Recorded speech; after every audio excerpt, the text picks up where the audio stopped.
Assalamualaikum warahmatullahi wabarakatuh. Jadi di sini saya akan menjelaskan, yaitu ada 4 macam materi yang saya akan jelaskan. Yang pertama itu pengertian ilmu hadis, pembagian ilmu hadis, sejarah perkembangan ilmu hadis dari masa ke masa, dan yang terakhir cabang ilmu hadis. Yang pertama yaitu pengertian ilmu hadis. Ulum hadis atau ilmu hadis menurut istilah di dalam tradisi ulama hadis, ulum al-hadis terdiri dari 2 kata, yaitu ulum dan hadis. Kata ulum berasal dari bahasa Arab sebagai bentuk jamak dari berarti ilmu, sedangkan al-hadis dari kalangan ulama hadis berarti segala perbuatan, perkataan, takrir atau sifat yang disandarkan kepada Nabi. Dengan demikian, gabungan kata ulum hadis mengandung pengertian ilmu-ilmu yang membahas atau berkaitan dengan Nabi.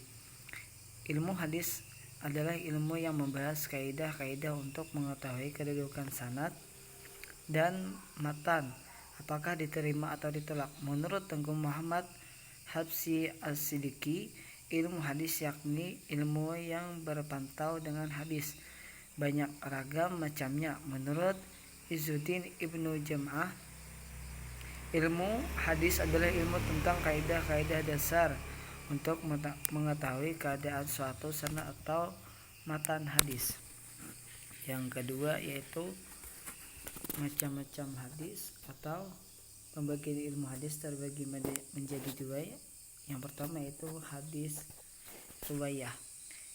Hadis riwayah membahas tentang ucapan, perbuatan, ketetapan dan sifat-sifat Nabi Muhammad SAW, periwayatannya, pencatatannya, dan penelitian lafal-lafalnya.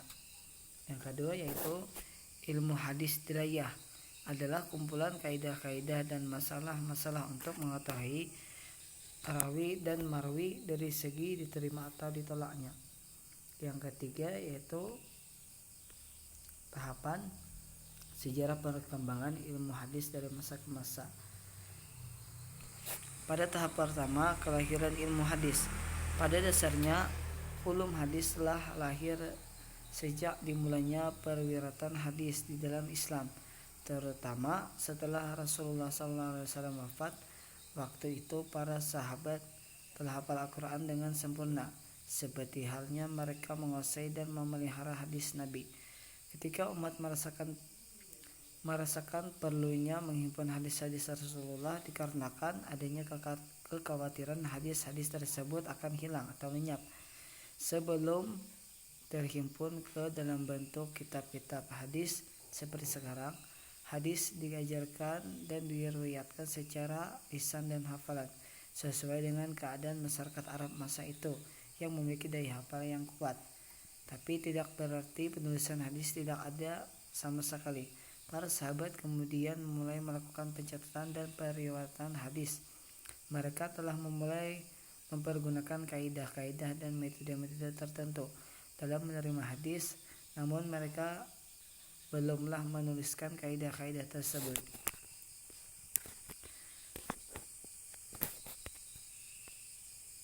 Lanjut tahap kedua, tahap penyempurnaan. Tahap ini ilmu hadis mencapai titik kesempurnaannya karena setiap cabangnya dapat terdiri sendiri sejalan dengan kaidah-kaidah yang telah ditetapkan dan dipergunakan oleh para ulama. Tahap ini berlangsung dari awal abad kedua sampai awal abad ketiga. Khalifah Umar bin Abdul Aziz mengeluarkan kebijakan untuk menghimpun hadis Nabi SAW secara massal. Kebijakan resmi ini membuat para ahli hadis sangat antusias dan berusaha semaksimal mungkin untuk menghimpun hadis. Bagi mereka melakukan lawatan ke berbagai daerah yang jauh untuk menghubungi para perawi bukan permasalahan. Bahkan mereka pun juga meneliti dan menyaring secara ketat terhadap apa yang mereka dapat demi mengetahui palsu tidaknya sejauh mana kualitasnya. Lanjut, tahap ketiga, tahap pembukaan ilmu hadis secara terpisah. Tahap ini berlangsung sejak awal abad ketiga sampai pertengahan abad keempat Hijriyah.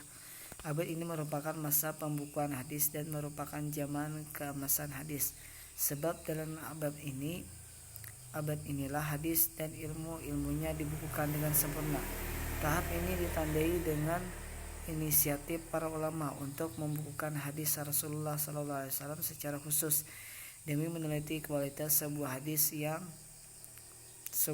Para ulama menciptakan beberapa kaidah dan ilmu pengetahuan hadis yang dengannya mereka dapat membagi-bagi sesuai kualitasnya. Disinilah ilmu dirayah mulai terwujud meski dalam bentuk yang sangat sederhana. Selanjutnya yang terakhir yaitu cabang ulum hadis atau ilmu hadis, mempelajari tentang hadis Rasulullah SAW dibagi dari beberapa cabang dengan fokusnya masing-masing. Yang pertama yaitu ulum rijal al-hadis. Cabang ulum hadis yang pertama adalah rijal hadis. Ilmu ini mempelajari tentang para perawi hadis dan kapasitas mereka sebagai perawi hadis. Yang kedua yaitu ilmu al-jarh wal at-ta'dil. Ilmu al-jarh adalah ilmu yang mempelajari kecacatan para perawi seperti keadilan dan ketabiatnya. Sedangkan at-ta'dil adalah mempelajari perawi untuk menyucikan dan membuktikan bahwa ia adalah adil dan tabit. Yang terakhir yaitu ilmu tarikah arwah. Ilmu tarikah arwah mempelajari tentang para perawi hadis berkaitan dengan usaha periwayatan mereka terhadap hadis. Demikian penyampaian dari saya. Mohon maaf. Wabillahi taufiq wal hidayah. Wassalamualaikum warahmatullahi wabarakatuh.